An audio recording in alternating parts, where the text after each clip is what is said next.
Custom API calls in N8N completely transform what you can automate. While most users stick to pre-built integrations, I've implemented hundreds of custom calls across client projects, connecting to any service imaginable. Creating them takes just a few minutes each and makes N8N infinitely extendable. In this video, I'll show you exactly how to set up custom credentials and API calls, plus how to leverage community nodes to save even more time. Let's go. First, what are APIs? APIs mean Application Programming Interface. And APIs allow applications to communicate together, to pass data to each other. That's exactly what N8N is doing. So we have four types of API calls: get to retrieve data, post to create new data, patch or put to update existing data, and delete to remove data. This is the four principal ones. So now let's see how everything works. I'm Alexandra Spalato, an AI full-stack developer dedicated to help businesses to streamline their operation using AI and automation. Today, I'm going to show you how to create custom credentials and API calls when they are not pre-built in N8N, and also how to use community nodes if you are using N8N self-hosted version. First, the get method. So to show you the get method, I'm going to use as example how to get comments from YouTube videos. You can watch the full video about this here in this link. And for that, I use an HTTP node here. And I use the get method. I have an endpoint URL, and I authenticate with the YouTube API. This is pre-built in N8N. And I pass some query parameters. So how do I know all this? How do I know which is the URL and which are the parameters? Simply, I go to explore the API documentation. So here for YouTube, it's here, YouTube Data API, and I want the comment thread list, okay? So here I can see this is the URL, okay? And then the parameters, here we have part with the ID, the reply, the snippet, the max results, etc. So I choose my parameters here. Some are required. Here the part is required, and the other are optionals. So let's see what I have done here. So, okay. So here I'm using the query parameters, the video ID, and for the part, the snippet and replies, and 100 max results. Okay, and that's all. Simple, right? Now let's explore an example with the post method. And for this, I have chosen Tavily. Tavily, it's an application that allows you to search the web for large language models. So it gets many articles from the web and it summarizes them. Okay, so in Tavily here, first I get my API key, and then I go to the documentation here, and I can see that to make my API call, so here I have a base URL, okay? And the endpoint for post is search. So the URL will be api.tavily.com/search. And here I have all the different parameters. Okay, and here I have an example. So we need to pass the API key, our query, and we can choose the search depth and many other parameters that you can explore. Okay, so I copy all that, okay. And then I go to the credentials because I want to reuse this connection. So instead of passing this in the body, I'm going to create a credential. But let's go first to the playground. And here I have created an HTTP node, okay? And okay, the method is post, so I put here my URL. And here for the authentication, I'm going to create custom credentials. So the API key was here in the body. So I'm going to use the custom auth. So it's when the API key it's passed to the body or to the header, sometimes it's bearer, and then the token of the API key. I recommend to use the custom auth.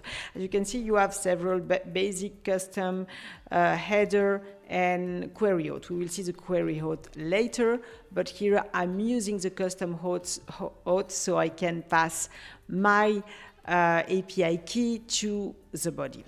So here in the custom API call, in the post call, here I have put all my parameters. So here query, what are the last news about OpenAI, etc. So let's test it. Okay.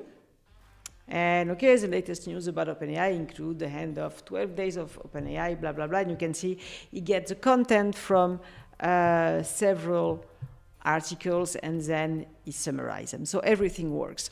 So now let's see how I have built this, this custom auth.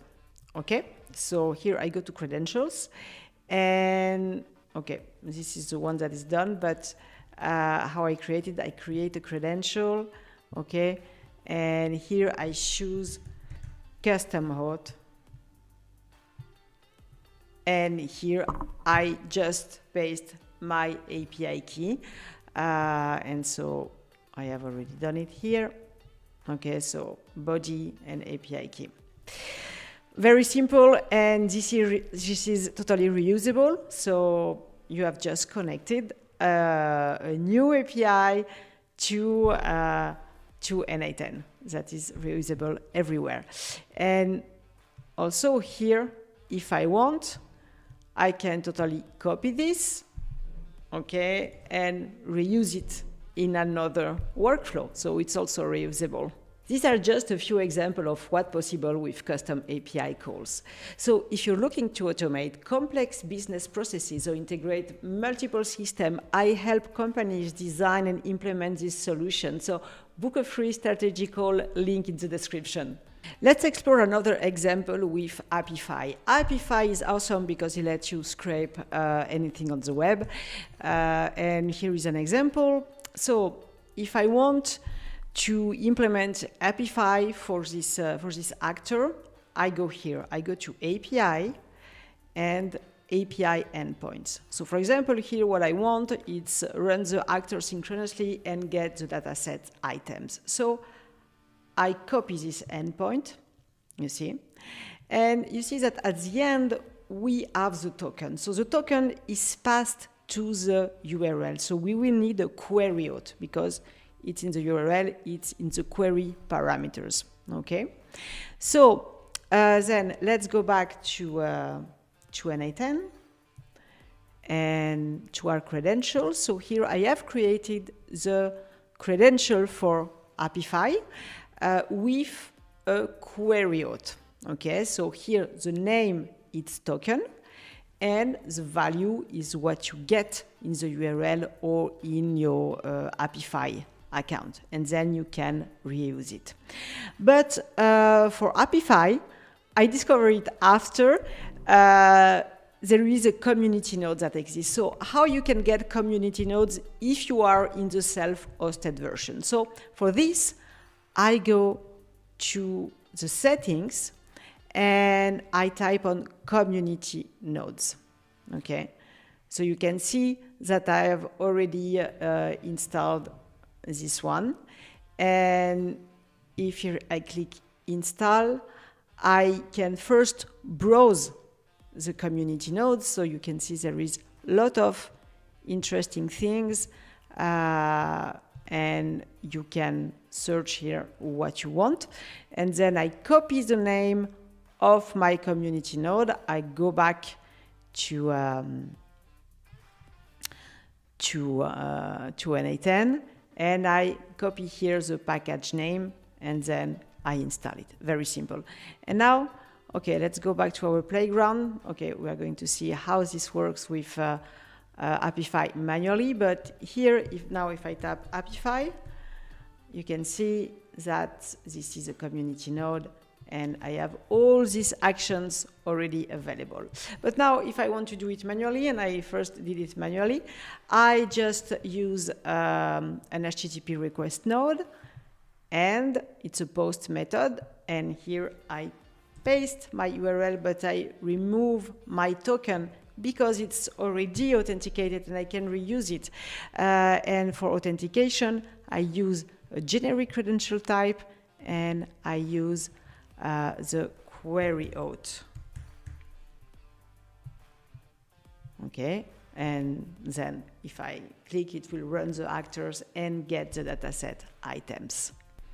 Now let's use Airtable to show an example for update, patch, and delete. Okay, so I have just created a basic Airtable, and now I go to the Airtable documentation, and yes, first we need to create a token, whether we use it with the pre-built installation in N8N, because Airtable is already pre-built in N8N, but for the sake of the example, we are going to make that if it was not existing. And so if I go to the documentation of the Airtable API, I go here to update record. And here we can see that we have this C URL. And so I can just copy it and go to N8N.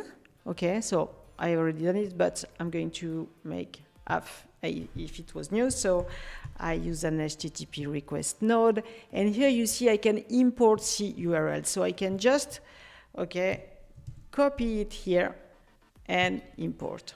Okay, and here what I can see is that in the URL we need the base ID, the table ID, and the record ID. And then here we pass our token. Okay, so I have done it for you. It was to show you that you can just sometimes just paste the C URL and have everything filled for you. So let's look at the one that I have pre-built here. So here I have found my base ID and table ID and record ID. How? By just looking at the URL here. This is the base ID and the table, yes, the table ID here and the base ID. And for the record ID, I had to copy the cell URL, and you can find it. It's begin by just, you see, rec. Okay, and now I want, okay, an authorization, and my token is here.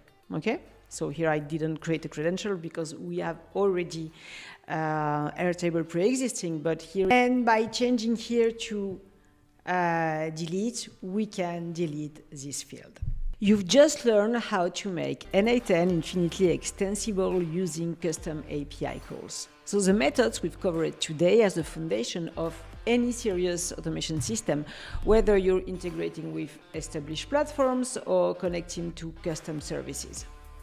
Remember, any service with an API can be integrated into your N8N workflow. This means unlimited possibilities for your automation needs. And if you're working on a complex automation project or need help designing your workflow architecture, book a free strategy call with me. I'll help you plan the most efficient approach for your specific case. And to please the algorithm, if you want to help me to continue posting every week, don't forget to subscribe for more advanced N8N tutorials, and drop a comment if you have questions about specific APIs you want to integrate, and see you next week. Bye.